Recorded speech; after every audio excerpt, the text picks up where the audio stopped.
Handang magbigay ng 500,000 piso na reward si Sharif Agwak Mayor Dato Ahmad Mitra Ampatuan sa sinumang makapagtuturo o makapagbigay ng impormasyon sa mga nasa likod ng pamamaril patay sa 2 menor de edad na sakay ng kotse kahapon.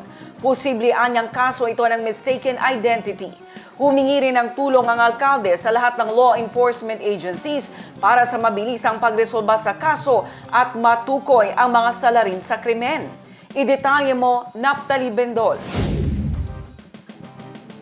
Handang magbigay ng 500,000 pesos na reward si Sharif Agwak Mayor Dato Ahmad Mitra Ampatuan sa sinumang makapagtuturo o makapagbigay ng impormasyon sa mga nasa likod ng pamamaril patay sa 2 menor de edad na sakay ng kotse kahapon.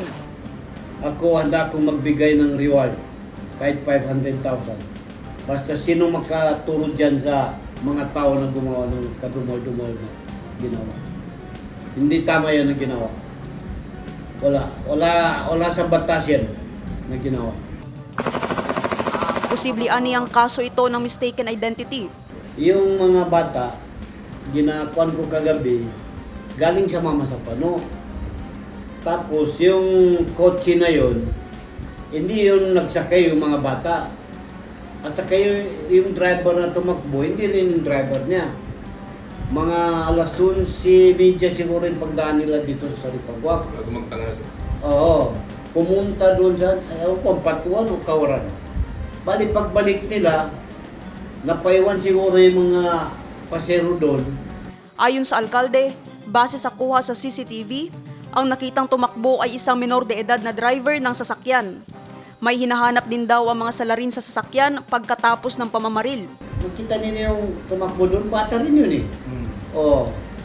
Alam mo na yung mga bata, siguro, sabi niya, sige, iatid natin yung kotse.